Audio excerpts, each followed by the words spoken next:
जय भीम नमो बुद्धाय। जय भीम नमो बुद्धाय। आइए, मैं समझना चाहता हूँ कि दीपदान उत्सव आज क्यों मनाया जाता है और किस लिए मनाया जाता है, इसमें क्या राज है क्या नहीं है, मैं आज वो जानना चाहता हूँ और आप लोगों को भी जानना चाहता हूँ। मैं तो जान ही रहा हूँ, लेकिन आप लोगों को, दर्शकों को मैं जानना चाहता हूँ कि आज दीपदान उत्सव क्यों मनाया जाता है। यानी कि दिवाली, दिवाली को हम जानते हैं, उसे दीपदान उत्सव कहा जाता है। देखते हैं, आइए मैं बातचीत करता हूँ उसके बाद।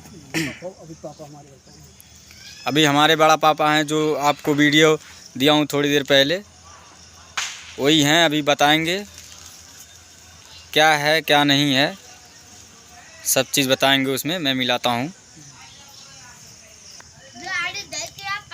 अच्छा, आप बड़े पापा हमारे दर्शकों को आप बताएंगे कि दीपदान उत्सव क्यों मनाया जाता है? बिल्कुल बताएंगे। तो जरा बताइए दर्शकों को। दीपावली दीपदान उत्सव इसलिए मनाया जाता है। हाँ? क्या आप जानते हैं कि दीपावली और दीपदान उत्सव में कौन प्रमाणित सत्य है और कौन काल्पनिक कहानी है? आइए, सबसे पहले मैं आपको दीपावली के बारे में जानकारी देता हूँ। दीपावली का त्यौहार राम से जुड़ी है और राम वाल्मीकि रामायण और रामचरितमानस से। इसके अलावा राम का कोई इतिहास नहीं है। माननीय सुप्रीम कोर्ट ने पेरियार रामास्वामी नायकर और पेरियार ललित सिंह यादव बौद्ध की सच्ची रामायण की सुनवाई के दौरान ये साबित किया गया है कि रामायण काल्पनिक महाकाव्य है, कोई इतिहास नहीं है, इसलिए राम भी काल्पनिक पात्र है। दूसरी बात, अगर हम अपनी तर्क शक्ति का प्रयोग करके सोचते हैं और देखते हैं तो दीपावली निम्नलिखित कारणों से ही फर्जी है।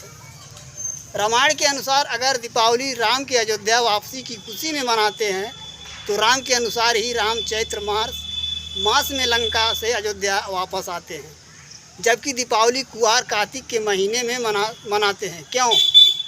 दीपावली राम लक्ष्मण सीता हनुमान अयोध्या वापस आने की खुशी में मनाते हैं, तो रात्रि में पूजा लक्ष्मी और गणेश की क्यों? राम लक्ष्मण और सीता की क्यों नहीं? दीपावली में रात में दिए की रोशनी करते हैं प्रकाश करने के लिए और धन की देवी लक्ष्मी की पूजा करते हैं और लक्ष्मी को अपने घर में बुलाने की कोशिश करते हैं। क्या आप जानते हैं कि लक्ष्मी देवी की सवारी उल्लू है? लक्ष्मी की सवारी उल्लू है और उल्लू अंधेरे में ही निकलता है, प्रकाश में उल्लू की आंखें बंद हो जाती है। तो दिए के प्रकाश में उल्लू लक्ष्मी को लेकर कैसे आएगा? पांचवा, लक्ष्मी और गणेश का क्या रिश्ता है? राम लक्ष्मण सीता और बंदर हनुमान को छोड़कर लक्ष्मी और गणेश की पूजा क्यों? छठवां नंबर, क्या राम में धन और बल देने की शक्ति नहीं है? सातवां नंबर, गणेश कौन है? 50 किलो के इंसान के गर्दन पर 500 किलो के हाथी का गर्दन जोड़ दिए। जब वजन 550 किलो का हो गया और सवारी 100 ग्राम चूहा की कैसे? ऐसे ही बिना दिमाग लगाए बनाए गए भगवान को गणेश नाम देकर सबसे पहले पूजने का स्थान दिया गया। वास्तव बुद्ध को ही काल्पनिक गणेश बनाया गया है। आठवां नंबर, जब लक्ष्मी की सवारी उल्लू है और गणेश की सवारी चूहा है, तो घरों के दरवाजे पर इंसान के पैर के निशान क्यों बनाते हैं? नौवां नंबर, गोबर जो कि पशु की गंदगी है, गोवर्धन भगवान कैसे? 10वां, विश्वकर्मा ने क्या क्या आविष्कार किया है? विश्वकर्मा भगवान कब और कहां से पैदा हुआ था और आज क्या कर सकते हैं? अगर हम अपने दिमाग की तर्क शक्ति का प्रयोग करते हैं तो ये प्रश्न उठते हैं कि ब्राह्मणों ने कहा कि सवाल मत करो, सिर्फ उल्लू बने रहो और मानते रहो।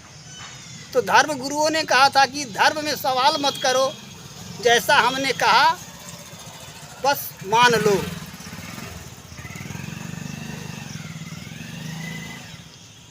बुद्ध ने कहा था कि तर्क करो, पहले जानो फिर मानो।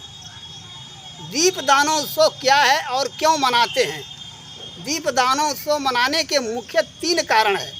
दीप वंश साहित्य के अनुसार आज ही के दिन तथागत बुद्ध अपने घर वापस कपिलवस्तु गए थे, जिससे उनके स्वागत में पूरे नगर को सजाया गया था और सभी रास्ते पर खेल खलियान आदि सभी जगहों पर दीप जलाकर प्रकाश किया गया था और हर्षोल्लास के साथ उत्सव मनाया गया था। उस समय के प्रसिद्ध बौद्ध भिक्षु मुगलायन की इस दिन रात्रि के अंधेरे में कुछ ब्राह्मणों ने मिलकर हत्या कर दिया था, जो अत्यंत शोक का दिन था। और इसी कारण सम्राट अशोक ने इस रात्रि को प्रकाशमय करने के लिए और महामोगलायन की विचारधारा को पूरा करने के लिए तथागत बुद्ध धम्म के प्रचार प्रसार के लिए तथागत बुद्ध के 84,000 धम्म उपदेश का प्रचार प्रसार किया था। दीपदान का अर्थ है दीप का दान, अर्थात प्रकाश फैलाना, ज्ञान ज्योति लोगों को सही सामाजिक शिक्षा देना। प्रियदर्शी सम्राट अशोक बौद्ध धम्म ग्रहण करने बाद पूरी दुनिया को बुद्ध धम्म की शिक्षाओं का प्रसार प्रचार करने अपने बेटे महेंद्र और बेटी संघमित्रा को चीन और लंका भेज दिया था और दूसरी दुनिया में बुद्ध धम्म का प्रचार प्रसार किया। भारत में प्रचार प्रसार करने के लिए 84,000 बौद्ध विहार, शांति स्तूप, गौशाला, पाठशाला, धर्मशाला, प्याऊ आदि का निर्माण कराया और जिस दिन बनकर तैयार हो गए उस दिन पूरे भारत को फूलों से सजाया गया। क्योंकि उस समय बिजली नहीं थी, इसलिए ही प्रकाश करने के लिए सभी जगहों पर दिए जलाए गए थे। लोग आपस में खुशी से एक दूसरे के गले मिलते थे और एक दूसरे को उपहार देते थे। उसी को दीपदान उत्सव के नाम से जानते थे, जो कि क्वार के महीने में आता है। कुछ जानकारी जो कि ब्राह्मणों ने दीपदान उत्सव से चुरा कर दीपावली बनाया है। सम्राट अशोक के समय में दीपदान उत्सव पर तथागत गौतम बुद्ध और उनकी माता महामाया की मूर्ति की वंदना करते थे। ब्राह्मणों ने महामाया को ही माया अर्थात लक्ष्मी बनाया है और तथागत गौतम बुद्ध को ही गणेश बनाकर दीपावली में लक्ष्मी और गणेश की पूजा करवाते हैं।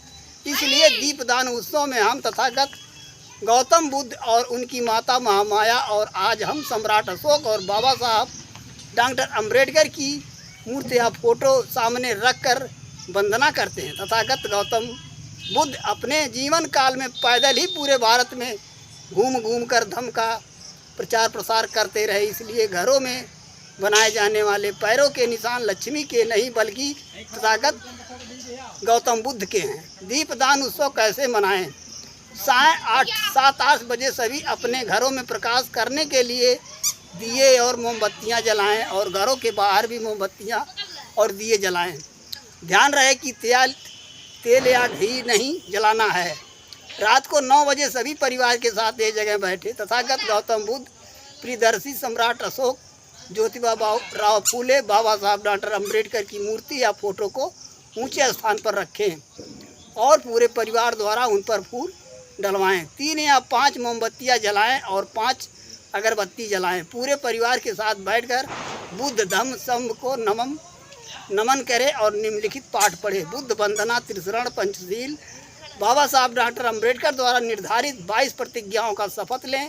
तथागत गौतम बुद्ध और सिंबल हाफ नॉलेज बाबा डॉक्टर अम्बेडकर के विचारों और उनके योगदान तथा ज़रूरत को लोगों को बताएं। सर्व सुख गाथा गाकर सभी कार्यक्रम का समापन करें। कोशिश करें कि खीर और अच्छे भोजन बनाएं, खुद खाएं और पड़ोसियों को भी देने की कोशिश करें और सभी को दीपदान उत्सव की हार्दिक शुभकामनाएं दें। बुद्ध वंदना, त्रिशरण, पंचशील और बाबा साहब डॉक्टर अम्बेडकर की 22 प्रतिज्ञाएं निम्नलिखित है। बुद्ध वंदना पाली में नमो तस् भगवतो अरहतो सम्मा सम्बुद्धस्य, नमो तस् भगवतो अरहतो सम्मा सम्बुद्धस्य, नमो तस् भगवतो अरहतो सम्मा सम्बुद्धस्य। त्रिशरण बुद्धं शरणं गच्छामि, धम्मं शरणं गच्छामि, संघं शरणं गच्छामि, द्वितीयंपि बुद्धं शरणं गच्छामि, द्वितीयंपि धम्मं शरणं गच्छामि, द्वितीयंपि संघं शरणं गच्छामि, तृतीयंपि बुद्धं शरणं गच्छामि, तृतीयंपि धम्मं शरणं गच्छामि, तृतीयंपि संघं शरणं गच्छामि। पंचशील प्रातिपाता वे रमणी शिखापदम समाधियामी, अन्नदाता वे रमणी शिखापदम समाधियामी, कमेशु मिच्छावार चारा वे रमणी शिखापदम समाधियामी, मूसा वादावे रमणी सिगा पदम समाधवामी सुरा मेर एम जम पदार्थ ठाना वे रमणी सिगा पदम समाधयामी भवंती सब मंगलम साधु साधु साधु। बुद्ध वंदना। मैं भगवान बुद्ध अरहत सम्यक संबुद्ध को नमस्कार करता हूँ। मैं भगवान अरहत सम्यक संबुद्ध को नमस्कार करता हूँ। मैं भगवान अरहत सम्यक संबुद्ध को नमस्कार करता हूँ। तीसरा, मैं बुद्ध ज्ञान की शरण समझने की कोशिश करता हूँ। मैं धम्म सही रास्ता उचित मार्ग जो सत्य मार्ग है की शरण चलने की कोशिश करता हूँ जाता हूँ। मैं संघ भिक्षु संघ उपासक संघ की शरण जाता हूँ। संघ सबसे बड़ा है, अकेला व्यक्ति कुछ नहीं कर सकता, इसलिए हमें संघ संगठन की आवश्यकता होती है। दूसरी बार मैं बुद्ध की शरण जाता हूँ। दूसरी बार मैं धम्म की शरण जाता हूँ। दूसरी बार मैं संघ की शरण जाता हूँ। तीसरी बार मैं बुद्ध की शरण जाता हूँ। तीसरी बार मैं धम्म की शरण जाता हूँ। तीसरी बार मैं संघ की शरण जाता हूँ। पंचशील, मैं अकारण प्राणी हिंसा न करने की शिक्षा ग्रहण करता हूँ। मैं बिना पूर्व स्वीकृति के किसी की कोई वस्तु न लेने की शिक्षा ग्रहण करता हूँ, अर्थात मैं चोरी नहीं करूँगा। मैं व्यभिचार न करने की शिक्षा ग्रहण करता हूँ। मैं झूठ बोलने, बकवास करने, चुगली करने से विरत रहने की शिक्षा ग्रहण करता हूँ। मैं कच्ची या पक्की शराब, मादक द्रव्य से सेवन, प्रमाद, आलसी के स्थान से विरत रहने की शिक्षा ग्रहण करता हूँ। सबका मंगल हो। साधु साधु साधु। बाबा साहब डॉक्टर अम्बेडकर ने बुद्ध धम्म दीक्षा ग्रहण करने के लिए हमें 22 प्रतिज्ञाएँ दी है, जो कि निम्नलिखित है। मैं ब्रह्मा, विष्णु और महेश को मैं कोई विश्वास नहीं करूँगी या न ही मैं उनकी पूजा करूँगा और करूँगी। मैं राम और कृष्ण को भगवान के अवतार माने जाते हैं। मैं कोई आस्था नहीं रखूँगी और न ही मैं उनकी पूजा करूँगा। मैं गौरी, गणपति और हिंदुओं के अन्य देवी देवताओं में आस्था नहीं रखूँगी और न ही मैं उनकी पूजा करूँगा। मैं भगवान के अवतार में विश्वास नहीं करता हूँ। मैं यह नहीं मानती हूँ, न कभी मानूंगी। भगवान बुद्ध विष्णु के अवतार थे। मैं इसे पागलपन और झूठा प्रचार प्रसार मानता हूँ। मैं श्रद्धा में भाग नहीं लूँगी और न ही पिंडदान दूँगी। मैं बुद्ध के सिद्धांतों और उपदेशों का उल्लंघन करने वाले तरीकों से कार्य नहीं करूँगा। मैं ब्राह्मणों द्वारा निष्पादित होने वाले किसी भी समारोह को स्वीकार नहीं करूँगा। मैं मनुष्य की समानता में विश्वास करता हूँ। मैं समानता स्थापित करने का प्रयास करूँगा। मैं बुद्ध के अष्टांगिक मार्ग का अनुसरण करूँगा। मैं बुद्ध द्वारा निर्धारित परमितों का पालन करूँगा। मैं सभी जीवित प्राणियों के प्रति दया और प्यार भरी दयालुता रखूँगी तथा उनकी रक्षा करूँगा। मैं चोरी नहीं करूँगा। मैं झूठ नहीं बोलूँगा। मैं कामुक अनाचार नहीं, पापों को नहीं करूँगा। मैं कच्ची पक्की शराब, ड्रग्स जैसे मादक पदार्थों, गुटखा, तंबाकू, नशा, चरस, मांस, गुड़ाकू आदि नशीली वस्तुओं का प्रयोग नहीं करूँगा। मैं महान अष्टांगिक मार्ग के पालन का प्रयास करूँगा। महान भूत और प्यार भरी दयालुता का दैनिक जीवन में अभ्यास करूँगा। मैं हिंदू धर्म का त्याग करता हूँ। जय भीम, जय भारत, नमो बुद्धाय, नमो बुद्धाय। अच्छा, आपका कहने का मतलब है कि रामायण के हिसाब से बैसाख के महीने में राम जी आए थे। तो सब तो कहते हैं कि राम जी जब अयोध्या से श्रीलंका से लौटे थे अयोध्या के लिए, तभी दिवाली मनाया जाता है। नहीं, ये बात बिल्कुल गलत है। इतिहास बताता है।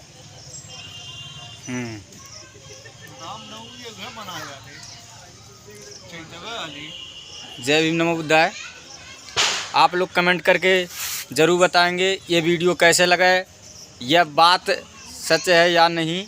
ये तो बात सच है, क्योंकि तमाम अफवाह फैला रखे हैं बहुत लोग, बहुत बड़ी बड़ी बात।